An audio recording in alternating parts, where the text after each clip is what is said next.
Hello, this is Claudia Filos with the Center for Linux Studies, and I'm so delighted to be here today with Gregory Nagy, who is our very near and dear guest, and with the members of our community, who I hope will introduce themselves when they have a chance to ask a comment or post a question. And I want to welcome all our viewers who might be joining us online, either live or at a later date watching this video. So thank you everyone for your time. And Greg, thanks again for joining us. I'm so happy to be here. Great. So Greg, today we're going to talk about, I think, one of your favorite topics, which is the song making of Sappho. And in particular, we're going to focus on the song Sappho 44, right? Yes. Yes. And when we were together last week talking about your class, you had a chance to say something about this poem that really struck me. You said, in some sense, this poem has been part of your life through your whole career. So Yes. Can you introduce us to why this song has been so important to your own work in your life, and maybe just orient us to the song and just get us going on what you want us to think about?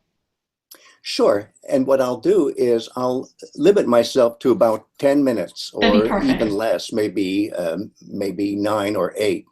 All right. So I'm starting now. It's 11:36. And I promise I'll be finished by at least 11:45 at the time of this recording, right? Okay. So Sappho 44, or I like to say Song 44 of Sappho, comes from a papyrus and then other scraps of papyrus, so it's fragmentary. The composition, I'll call it a composition for now, was part of a set of scrolls, and this kind of song was reserved for scroll 2 in what was apparently a set of 9 scrolls full of songs of Sappho. What distinguishes this composition and the other compositions that would have come from scroll 2 is that, unlike the songs you see in, for example, scroll 1, which are stanzaic, that is to say, which are like a song that has no clear verse delineations, this one is formatted verse by verse by verse. And that means it's not stanzaic. It means, let me say it another way, line by line by line.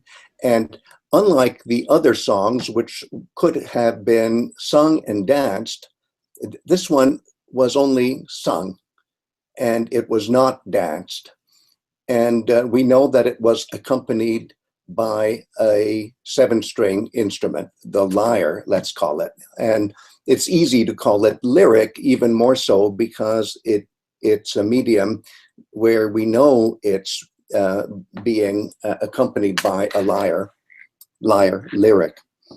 Anyway, in this song, what fascinates me more than anything else is the fact that the topic, which is the wedding of Hector and Andromache, is something that is connected to but independent from the stories of Hector and Andromache as we know and love them in the Iliad, especially Iliad 6, Iliad 22, and Iliad 24.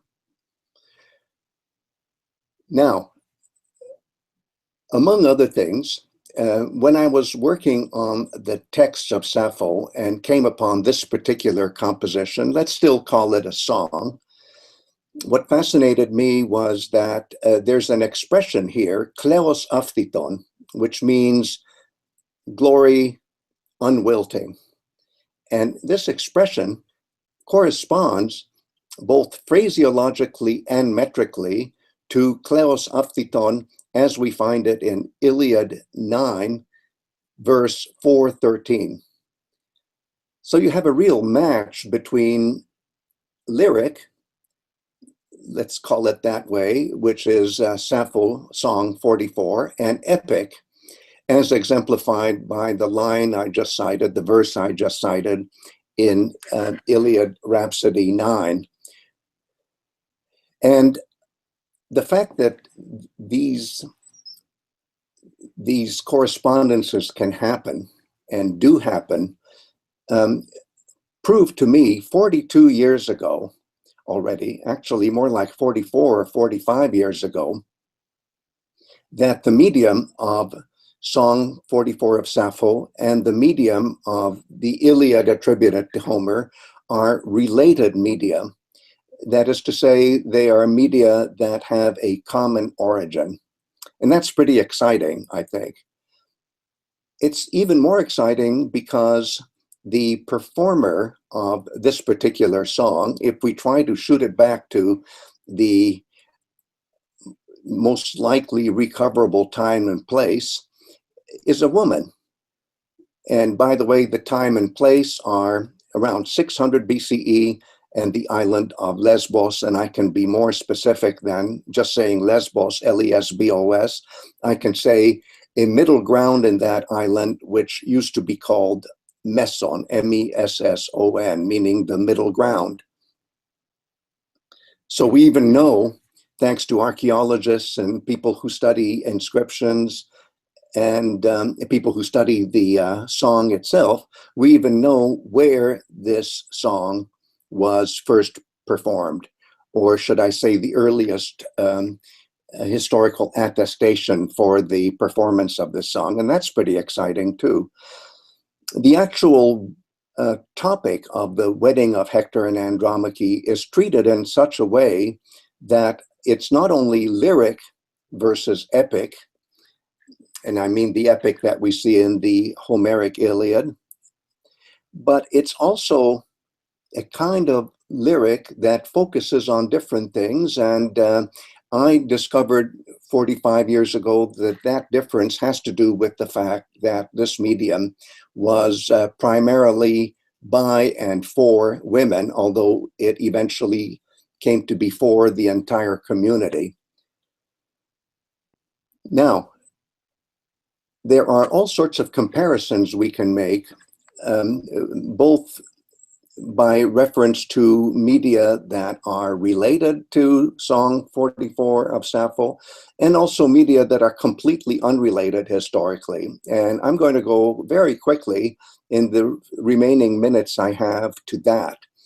It has to do with a community in Middle India, Chhattisgarh.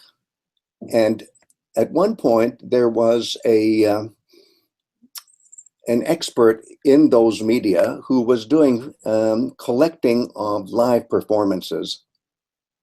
And this expert spent a whole year collecting performances from Middle India. And when it came time to leave and time for packing of bags, a little old woman comes up to this expert and says, "I can sing this differently." And up to now, the expert had been collecting only performances by male performers. And so the recording happens, and it turns out that this song has a different rhythmical structure, a different phraseological structure, by which I mean how the words are deployed, a different plot line, different attitude about life. And yet it was clear that all these differences still add up to a medium that is related to, and in fact interconnected with, the media of the menfolk who had been recorded up to this time. And I like to think to myself that if the field worker, the expert who had been collecting all of this, hadn't been a woman, and now I reveal the gender of the expert, Joyce Flukiger is her name. If she had not been a woman, I very much doubt that the little old lady would have tapped her on the shoulder and said, "I can sing this differently." Similarly, with great good luck, Song 44 of Sappho is a medium that has a different rhythm, a different phraseological structure, a different plot line, a different outlook on the world. And yet it too is related to the medium of epic, which is a medium produced by men. And it's not only related, it's interconnected. And this I figured out 45 years ago, and I was so excited about it. I wrote it up, and it was a rocky road getting the thing published. And the thing only got published in 1974, something like 3 years after I had written up the results of my inquiries. And whether you start the clock at 45 years ago or 42 years ago, 1974, when the book was finally published, entitled Comparative Studies in Greek and Indic Meter, the fact remains that everything I've done since then in my lifetime work on Greek and Roman literature has in some way been related to this foundational piece of evidence, this song attributed to Sappho, Song 44. And with that, I've reached 1 minute overtime in terms of the deadline I gave myself, but that's my story and I'm sticking with it. Well, it's a beautiful story, and we're so glad you shared that. So just to follow up on your comments quickly, I want to let people know that the book that you mentioned, Comparative Studies in Greek and Indic Meter, is available now on the CHS website. We're very excited to be sharing that. So you can read the whole thing for free online. So we hope people take advantage of that. So now I'd like to invite our community members who may have comments or questions to follow up on what you've already said. If anything has come up for them yet, do they have questions about the things that Greg has mentioned? We've covered a lot of topics. And please don't feel shy, because we're all friends and family here. Yes, it would be heartbreaking if you were shy at this moment. I mean, how do you think I feel after having put all this time and energy into it? I'm very eager for whatever reactions you have. Yeah, I see Maria had a hand. Please, Maria. I can't hear Maria. Yes, now I can. Now I can hear you. Me? Okay. Thank you very much for being here with us. I think that Greg has very well, very finely and succinctly put it, but sorry for not remember his exact words. The difference between this particular song from what I would call the rest of the lyric corpus or the rest of the Sapphic corpus. Is it possible for Greg to give us some more insight on this difference? What kind of difference we mean by that? Mm-hmm. The easiest way to describe the meter, by which I mean the rhythmical pattern of Sappho 44, is to call it a pentameter. It's not very scientific, but on the surface, it looks as if this medium has 5 feet.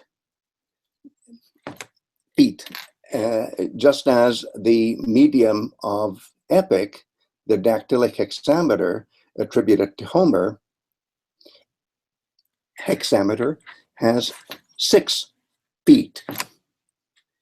And here again, the description is superficial, but it helps us visualize that Song 44 of Sappho is, from the point of view of somebody who has never looked at Greek rhythms, is 1 foot shorter than the epic attributed to Homer, the Homeric Iliad and the Homeric Odyssey. So that's one difference. Now, when it comes to how the wording fits in, when I say that not only the meter, but also the phraseology or wording are related to each other, I found, and you can see this if you go to my book, Comparative Studies in Greek and Indic Meter, and you go to chapter 5. Chapter 5, in a way, says it all. If you look at the lineup of what kind of words you see in the Iliad and what kind of words you see in Sappho Song 44, they line up in such a way that what occupies the final, the ending sector of the meter of Song 44 corresponds to what you see in dactylic hexameter plus two more syllables. So you can almost come up with a mechanical formulation for where you expect to see words in Song 44, where you expect to see words in the Iliad. And again, to put it crudely, but to use a specific example, kleos aphthiton, this word that means unwilting glory, occurs at the end of a line in Sappho Song 44. It occurs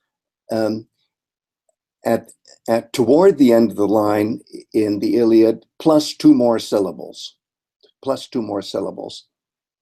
Now, Maria, who is an expert, and my friend here is very modest in even the way she speaks, but she is the next generation of experts. Well, actually, you're more like my granddaughter. So the next generation of experts in Greek lyric. Maria already knows a great deal about the metrical structure of Greek lyric and the metrical structure of Song 44.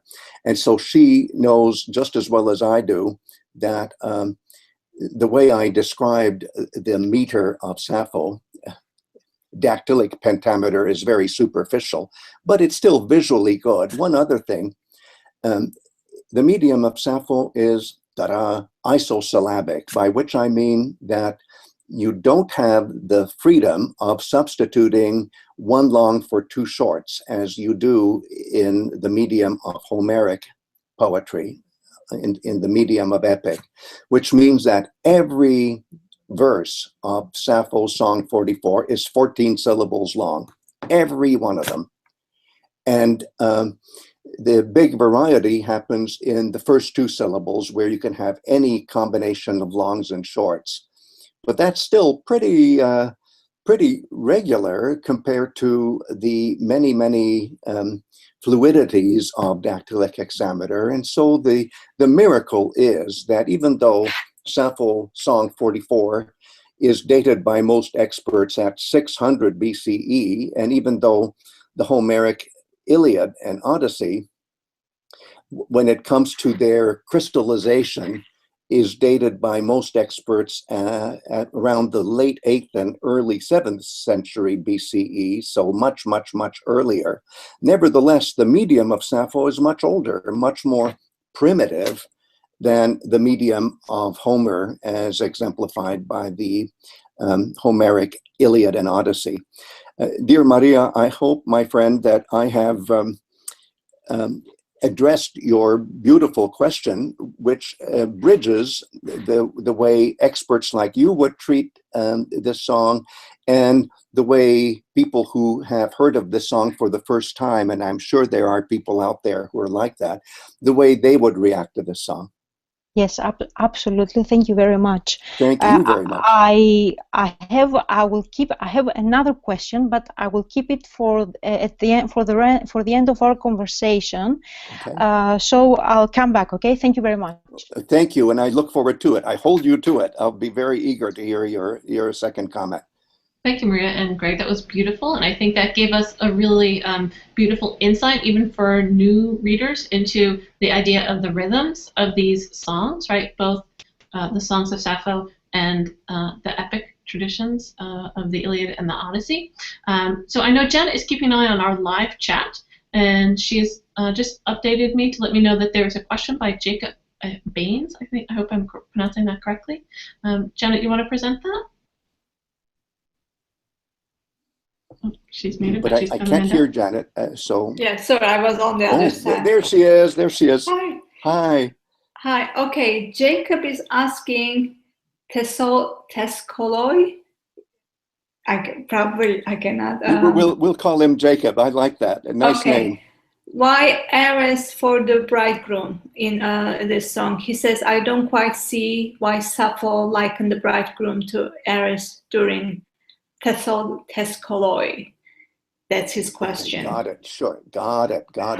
Well, and Jacob, I can see, has read my book, The Ancient Greek Hero in 24 Hours, because there I say that when a hero is compared to a god, the primary comparandum or comparandus would be Ares, the god of war. However, dear Jacob, in this particular song, we can't quite say that yet, because Theo Eikalos, which means like the gods or like a god, this word here applies without specifying who the god is. And I agree with you that primarily for a figure like Hector, it would be Ares, but we can't quite say it yet. I want to say something else, which is that Theo Eikalos, like the gods, when you look at the Iliad, is applied to one and only one hero, and that is Achilles. Whoa. In the Song 44 of Sappho, it applies not only to Hector, dear Jacob, but also to Hector's bride, Andromache, because here Theo Eikalos is in the plural. And so how are Hector and Andromache like the gods? I submit to you, and I think you already know what I'm going to propose to you, because I know you, I can tell you have read my book, Ancient Greek Hero in 24 Hours. I propose to you that Hector and Andromache are like the gods, because at the moment that they get married, at the moment of their wedding, Hector is Ares, but Andromache is Aphrodite. So that the, shall we say, the sexual union, which is so charismatic and sexual and beautiful, of Ares and Aphrodite, not that they're actually married, but anyway, their union is, shall we say, reenacted when the bride and the bridegroom get married, and when the bride is compared to Aphrodite and the bridegroom is compared to Ares. So thank you, Jacob. That gave me an opportunity to say something that I may not have said, and I'm so glad I said it, and I hope you like it. Thank you so much, Greg. And thanks, Jacob, for your question. How about our participants here? Does anyone else have a question at this point or a reaction? Yeah, Anne, please introduce yourself as well. I can't hear. Oh, and just one click. There you go. Hello, can There you hear me? I hear you. Good, I hear you now. I'd like to say thank you first. I know it's not on topic, but thank you for everything, Greg. I've really enjoyed everything I've done with you for years now. Thank you, Anne. It's so good to see you. I wondered if you could say something about how and when this was written down. Is it possible to know that? Because I'm kind of an old style feminist, and it worries me that Sappho's stuff is all fragmentary and everything, and yet all these men's things are all written down. I wondered if you knew anything about the process of writing it all down. I think I have a good idea. I can't say that I am 100% sure about this, but the way it looks to me is that although the era of composition in performance, which is how we think of oral poetry, although that era can be dated to 600 BCE, more or less, for the figure of Sappho, the actual writing down of this tradition, I think, happened considerably later, and that's one of the problems that you already referred to, the problem being that after 600 BCE, when we get into the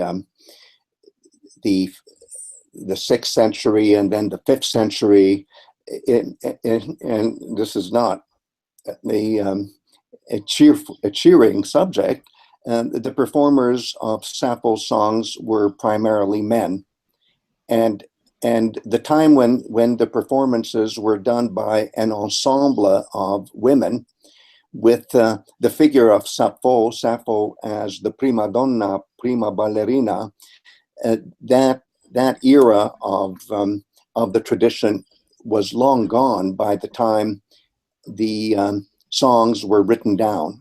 And I would guess the earliest I could say for the writing down would be sometime in the middle of the 6th century BCE, so 50 plus years after the time when Sappho's medium was still choral, that is to say, still sung and danced by an ensemble of women.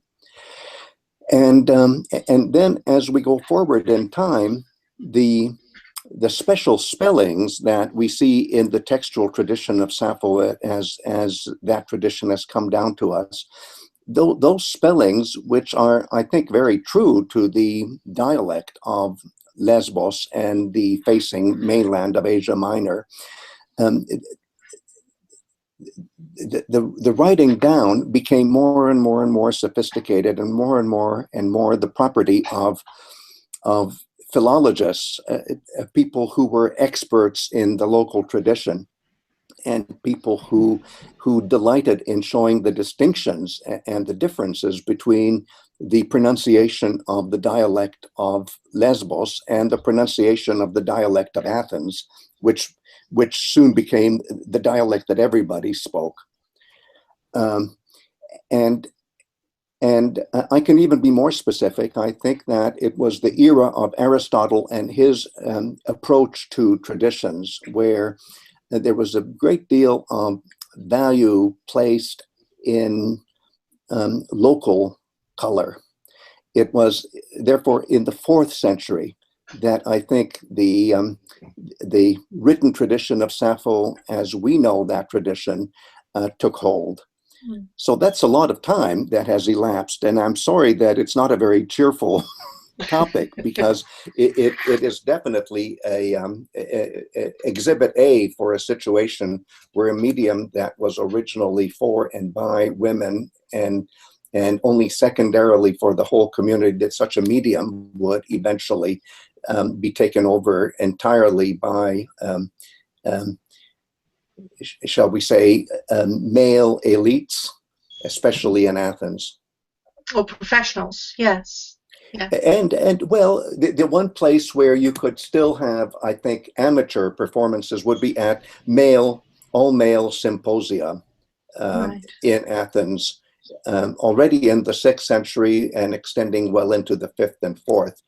The one wiggle room I would have is that it's conceivable that at symposia, women could also have a hand in performing it. But if it's an all-male symposium, I hate to say it, but the position of the women who would be possibly performing it would be significantly degraded. And I think that helps explain why in the comedies of Athens in the 5th century, Sappho, shall we say, loses her reputation. All the very upper class sensuality that is built into the songs becomes ribald and comparable to the way a courtesan would speak and sing, and it's even conceivable. A feminist researcher called Renata Schlesier, who is in Berlin, even thinks that the transmission of Sappho's songs by courtesans goes all the way back to even the life and times of Sappho. I'm not sure about that, but there are people out there who would argue that. Okay, thank you very much. Thank you very much. That's so fascinating, Greg. So, I mean, I think the topics that you were bringing out and the way that you're outlining sort of the development of this tradition really helps us think about ideas of orality, right? Yes. Is that a term that you would like to use or formulate? Oh, I see Janet is raising her hand when I say that. Do you have a question or comment about that? I have a question. Maybe it's related to that. Greg, thank you for coming. You mentioned that Sappho, this song is accompanied by an instrument, and it was not danced. There wasn't dancing going with it. So is there any significance? Do we approach this differently because of that? Well, not necessarily. The only thing about a medium that's accompanied by a 7-string lyre is that the performance of songs that are stanzaic and not line by line, and performances by what is called a chorus, which is a singing, dancing ensemble. Those kinds of performances are not necessarily accompanied by a lyre. They can be accompanied, for example, by a reed, a double reed, the technical word for which is aulos, A-U-L-O-S. And the fact that all the songs in Scroll 2 of Sappho, including Song 44, were accompanied by the lyre makes it more specialized. In a sense, it looks like a prototype of what eventually became the epic that we know. I should say very quickly that in the 5th century, and you know this as well as I, in the 5th century, epic was no longer even sung, or if you call it singing, it was reduced melody. It was more like recitative in Renaissance opera, whereas Song 44 would have had a much more distinct melodic contour. So all of that is not directly related to the question, is this composition an oral composition?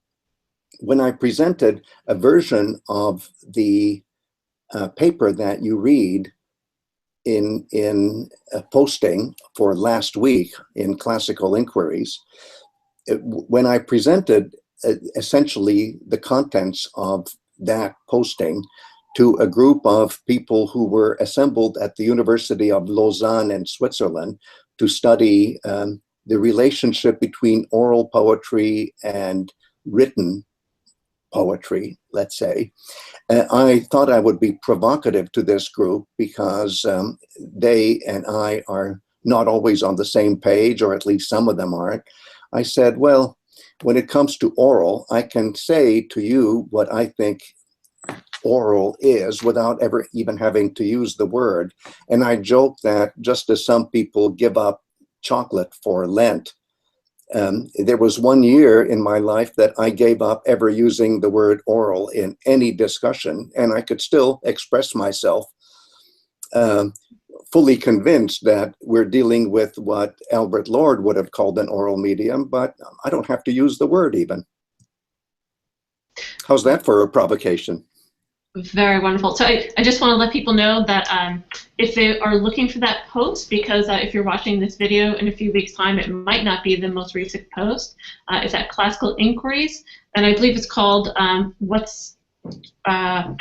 the song 44 of Sappho Revisited, What is Oral About the Text of the Song, in which you go through 10 points. It's a really beautiful sort of structure and proof that takes you through the thinking about the nature of this tradition, really, very quickly. Yes, so, in that paper, or the posting version of that paper, I try to go into all the details that add up to the argument that I presented in my first 10 minutes, 10 plus minutes. Mm-hmm. And when Maria and I were having our dialogue about the medium, essentially all the details can be found in that posting. And by the way, I really like the illustration that I used, which was originally discovered by Claudia. Is there any way that you can show the illustration of that? Sure. Oh, there it is. Going to bring it up. Oh my God, there it is. Oh, and this particular version of The Last Goodbye of Andromache and Hector, painted by Giorgio de Chirico. This particular version is my favorite, and Claudia helped me track it down. And could we also show just very quickly the reaction of a person who at that point I think was still a high school student. He was not yet a college student. So if you scroll down a little bit further in the post, Sarah. Yeah, all the way at the end. Yeah, there's another image. Yeah, there. And I won't go into the details here, but this is an imagination, an exercise of the imagination, where the wife of Brutus, a very different era, isn't it, And she's also the daughter of Cato, Cato the Younger. So the wife of Brutus, the daughter of Cato, is looking at a picture of Hector and Andromache saying goodbye for the last time. And the picture is enlarged, and it's, of course, corresponding to the scene of Hector and Andromache parting in Iliad 6. But it has, I think, a lot to say about Sappho 44 as well. So, Greg, can I ask a question? I mean, and we're sort of touching upon it already in the two images that we're discussing here. I mean, what does that wedding of Hector and Andromache have to do with the everyday lives of the people on Lesbos? And also, yeah, I'm going to switch the focus away here. And also, what do, now that we've talked about the development of this song tradition, really, what does the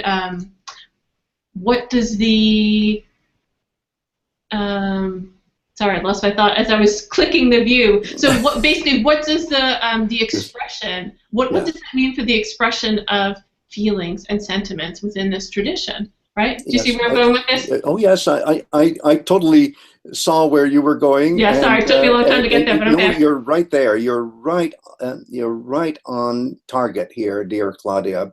And in a way, so was our friend Jacob, who asked that earlier question about that adjective, or let's use the technical term, epithet, that describes Hector and Andromache in Song 44 of Sappho, Theo Ekelos, which means equal to the gods, or like the gods. If you follow my reasoning in the book, Ancient Greek Hero in 24 Hours, I claim that at climactic moments of a ritual like a wedding, the bridegroom and the bride are not just humans. At that moment, they morph into the gods whose primordial actions they reenact. In this case, as I was saying earlier, the corresponding divinities would be Aphrodite corresponding to Andromache and Ares corresponding to Hector. Well, if at a wedding of bridegrooms and brides, at weddings of bridegrooms and brides on the island of Lesbos, if any bridegroom becomes Ares and any bride becomes Aphrodite, then the prototypes for this morphing into a god at the climax of a ritual is something that is so vicariously thrilling that I would say would have a universal appeal to the community, especially since this community, for various political reasons, claimed to own the real estate that was the ancient site of Troy in the 7th century already and extending well into the 6th century. This was a community that lived the Iliadic tradition, even though this tradition doesn't come from, or even though this tradition doesn't result in what is our Iliad, but nevertheless it is a related tradition. So the people of Lesbos had their own Iliad, so to speak. Beautiful. And so of course this is extremely important. And of course it's very important that this song explores the happy times before the sons of the Achaeans ever came to Troy.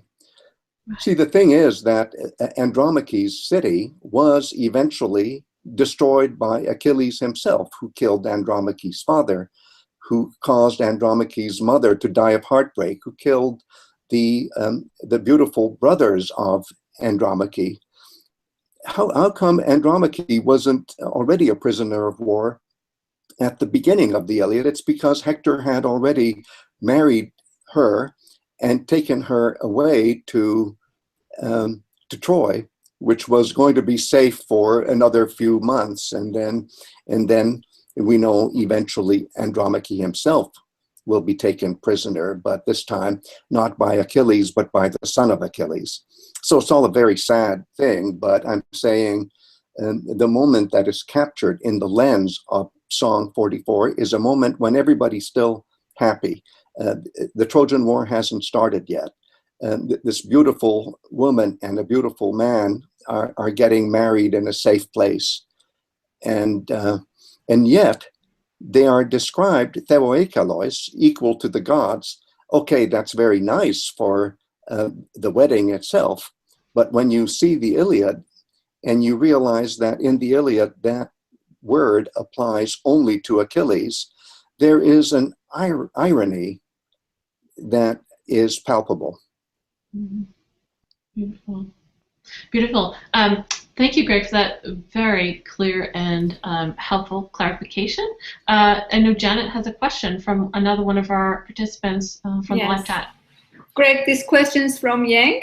She was part of the study travel group. Oh, she's such a wonderful person. And she wrote such a beautiful comment in response to the posting of last Thursday. Yeah. Okay. Yes. She's asking, do you think Sappho at that time was culturally and geographically closer to Trojans than Achaeans? And the second question, do you think she used Kleos Aptiton to both Hector and Andromache broke the custom of using this phrase to address to Achilles? And she has a request if you can read a few lines from Sappho 44 in Greek. Thank you.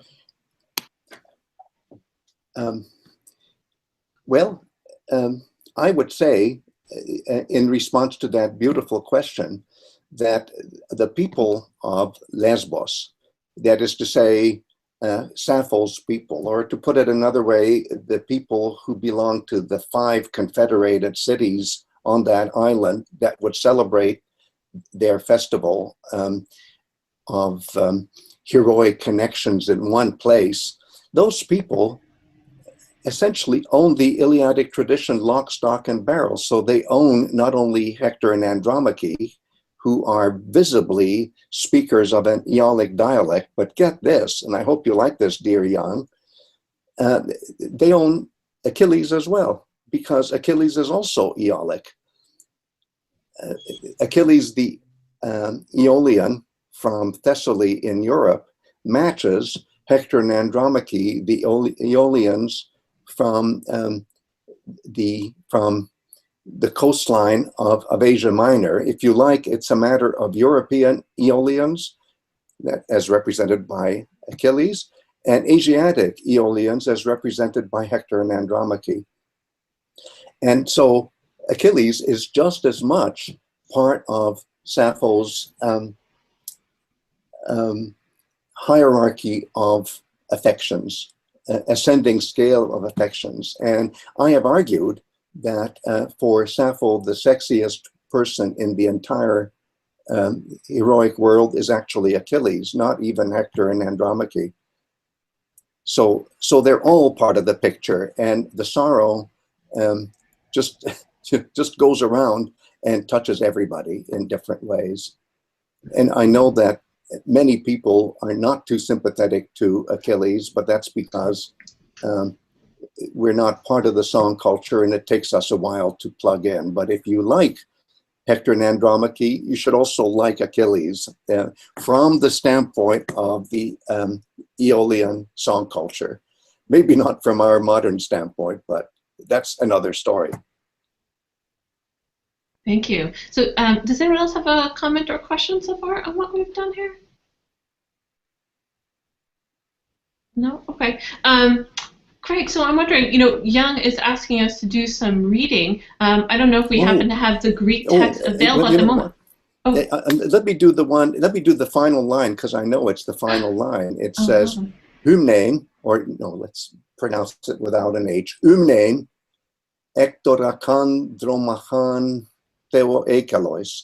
And they sang as their subject matter, and Hector and Andromache like the gods. That says it all, doesn't it? And that's the way the song ends. It's dazzling. You know, I wonder, could we look at the text a little bit together? Is that something Sure. we might do? Take a look? Sure. Okay, let me go to the source book version. And Sarah has And it for open, some so reason, we can present wait, I have to everyone do that it over way. again. Just a minute.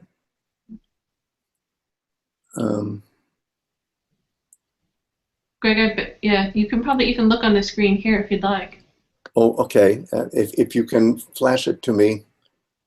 Yeah, I'm presenting Oh, to everybody. I see How's it. that? I should just double click on that. You don't need to double click, you could just look at it, right?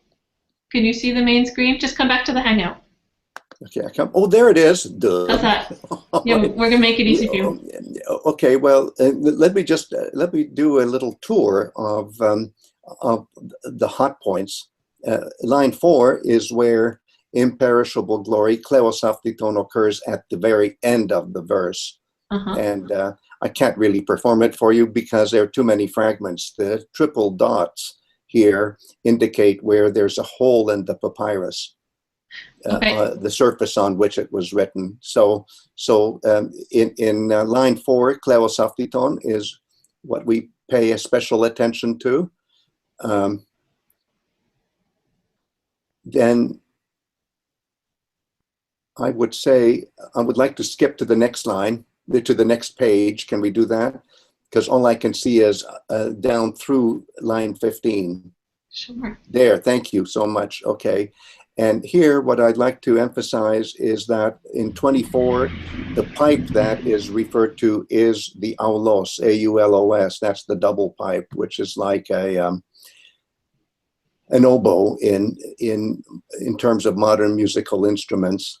And then I like the fact that in lines 25 to 26, there are maidens who sing a sacred song that reaches all the way to the sky. And then at line 27, the word echo corresponds to the ancient Greek aho.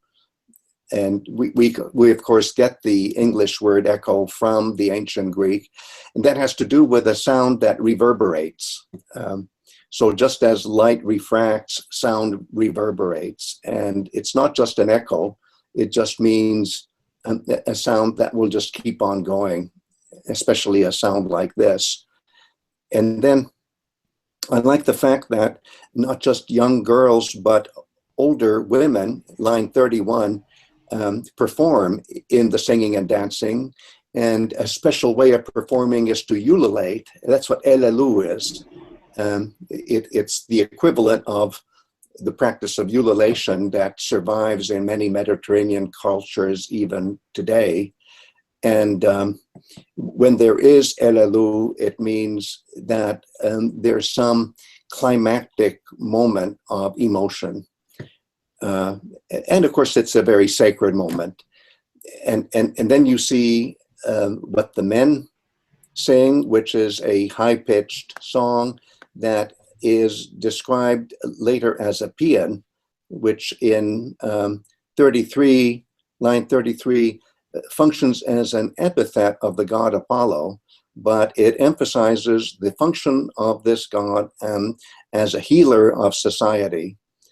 So a singing of a paean is a singing of something, of a song that heals society. Ironically, when Hector is killed by Achilles, he says to his fellow Achaeans, "Let us all sing a paean," in celebration of the death of Hector. So again, irony galore. And Apollo is, of course, on the side of Hector in the Iliad. And that includes the kind of Iliad that was sung on the island of Lesbos. So that accentuates the irony, I think, even more. And then there, at the last line of the song, 34, they sang Hymnein, the song of Hector and Andromache. It's simply the accusative of Hector and Andromache, which means they sing the topic of Hector and Andromache, the song of Hector and Andromache. And both groom and bride are described as looking just like the gods. And there's our word, theo ekaloi, literally like the gods. So I wish we had more, ladies and gentlemen, but that is Song 44. And every syllable counts, all the details count, but it's so frustrating that we have so little. Mm. So I'm wondering if anyone has thoughts about this. I know we have a few other questions from our community members. I know Maria had a question. I see some talk in our chat bar. Anyone here like to present what they're thinking, their comments? Helen. Okay, thank you so much, Greg. This is amazing, and really, we are very lucky. I posted my question, but I can't seem to find it. The question is about, could you talk about Achilles singing in Iliad 9 with the lyre, which he took from Andromache's father? And beautiful. He's thinking about the chaos of men, yes. you know? Yes, yes.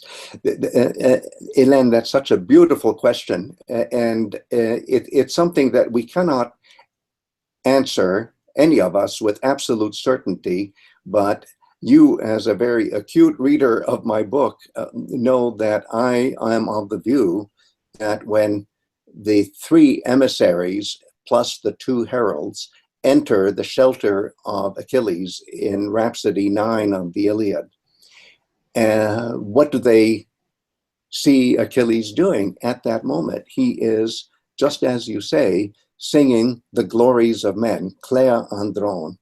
And Klea, which I'm translating as glories in the singular, is the same word that you see in Iliad 9, line 413, referring to the Kleos Aphthiton, the unwilting glory of Achilles. So in that passage, Kleos glory does belong to Achilles.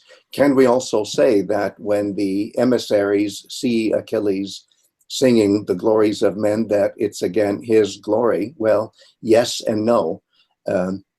It's definitely something that applies to him, Achilles.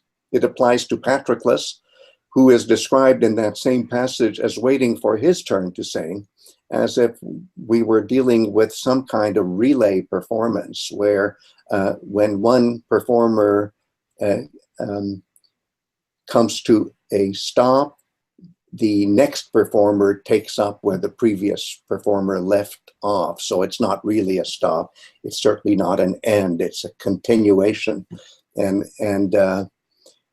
so, yes, Achilles and Patroclus are certainly points of reference for the Klea andron, even in terms of what the name of Patroclus means, which is the glory of the ancestors. We know that a more extended version of Klea andron is Klea andron heroon, the glories of men who were heroes. So we just happen to see a shorter version of the reference, but it's clear to me that the name of Patroclus, he who has the kleos of the ancestors, or maybe better, he who has the glories of the ancestors, is really a paraphrase. The name is a paraphrase of what Achilles is singing. But to go to your point, this certainly applies also to the sorrows of Andromache. It's no accident, and you very wisely pointed out this detail. It's no accident that Achilles accompanies himself on a lyre that happened to belong to Aetion, who was the father of Andromache. I think of the song, many of you are too young to have heard this song, but it's by Roberta Flack, and that's the version I like best, called Killing Me Softly. And there's a line that goes, strumming my pain with his fingers. Well, isn't that what Achilles is doing? Because by accompanying himself on the lyre that Andromache's father used to sing to, he is connecting himself with the lyric traditions of Andromache, who is the master singer of laments in the Iliad. What she is quoted as saying in Iliad 6, Iliad 22, Iliad 24, what she's quoted as saying is also in each case, an act of singing. Homeric poetry doesn't just quote people saying, it quotes people singing. And in this case, it's a morphologically accurate replication of a genuine song of lament. Andromache sings 3 of them. And that's what makes her, I think, the virtuoso singer of lament in the Iliad, with the exception of Achilles himself, who, of course, being Achilles, can not only cry like a woman as well as a man, but can sing like a woman as well as a man. So going back to the observation made by Anne, although this isn't exactly 21st century feminist theory, there is a touch of feminism in the fact that the media that make Achilles so important in the ancient Greek song culture are primarily owned by women. And I'm talking about the lyric traditions of lament and love songs. Sorry for that very long-winded response, but your question was so beautiful, I couldn't resist. Well, thank you very much, Greg. Thank you. Well, that's beautiful, and I saw a thumbs up from Anne, so she liked that response too. And you know, as we're thinking about lament and Rhapsody 9, right, we can also think about the micro-narrative that includes the lament of Cleopatra. Right, because so we get that again in Rhapsody 9. But I'm wondering too. A moment ago, Greg, you mentioned the idea that you know, the kind of songs that might be sung to Apollo for healing of the community. As we're thinking about Rhapsody 9, again, I'm sort of struck by the kind of the approach that the embassy makes to Achilles. I mean, is there resonance there with the kind of idea that they're going to come to him and they're really seeking to heal their community in some sense, right, by having him come back? Oh, yes. Oh, definitely. And do you mind if I go back to something that I highlight at the beginning of the book, Best of the Achaeans? I find it extraordinary that the local women of the region of Elis, E-L-I-S, which is where the Olympics are held every 4 years, that what these local women do before the Olympics get underway is gather at a place where they can view the setting sun, and at the precise moment of sunset, and we know this from the very wise traveler Pausanias, at the very moment of sunset, these gathered women who are looking for the sun to set start lamenting exactly at the moment that the sun does set. And whom do they lament? Achilles. Mm. That says something about the ancient Greek song culture. If the women at the place where the Olympics were held honor Achilles this way, he must have a tremendous emotional magnetism when it comes to triggering the songs of the song culture. Right. And just to let everyone know, Best of the Achaeans, also one of your beautiful, beautiful works, is available, again, on the Center for Hellenic Studies website for free. Yes. And we have to sign off pretty soon, but I didn't get to your bio, which I meant to do originally. So, you know, it is on our site, on our blog post, so maybe I'll just refer to everyone to that. But just want to let everyone know that really the vast, vast majority of your writings are available on the CHS website. Oh, yeah. Publicly available. And I also want to mention that if you want to, I had the opportunity to sort of go to that place at Ancient Olympia and to see a sunset with you, with another group of study travelers. So Janet has taken this trip. And Janet has done it too. Yang has taken the trip, who joined us earlier. I want to let people know that invites will go out again this year. We do hope that members of our community will join us. It's a really profound and wonderful opportunity. But I do want to get to Maria's question. And then yes, Maria has the last word. Well, I think that Greg has anticipated the very essence of my question, and I will just repeat his words, like the irony, the connection that this particular song has with Homer. But he will allow me to just remind our community of another Greek scholar who was Greg's dear friend and colleague, Dimitris Maronitis, Yes. whom Greg Nagy paid tribute. And he also translated both the Homeric book, I mean the Iliadic book, and also Sappho's song. So I'm sure that Greg already, as I mentioned, anticipated my question, but I would like, since Maronitis was also Greg's dear friend, I would like to ask Greg what he thinks, why he thinks Sappho song appeals to Homeric scholars. I mean, I know it's a plain, very general question, but I would like our community to have his opinion on this. Just a homage to his friend. I think that's a beautiful thought to end with. And it's not an ending, but really a recycling. My dear friend Maronitis has just died recently, and as a tribute to him, I can just say that he truly understood what the power, what the emotional as well as aesthetic power of Sappho 44 was, just as he understood Homeric poetry as well. And for him, the two go together, just as they went together for another great Greek scholar, Yannis Kakridis, who also was very interested in Sappho 44. So a good way to come full circle here, I didn't say end, but full circle, is to recognize the importance of the interest in the song culture of the Greeks that continues in Greece today, as exemplified by Kakridis and my dear friend Maronitis, and by the next generations like our dear Maria. Thank you, Greg, and thank you, Maria, for that beautiful question. You know, we are over, so I do want to sign off, sort of stick to our timetable as much as possible. I want to welcome everyone, thank everyone for joining us today. Thank you for your time, especially to Tim, who didn't actually happen to ask a question today, but is joining us from Singapore, so is up very late. But hi there. Yes, sorry I didn't hear from you, but maybe the next time, I hope. Yeah. Yes, I hope.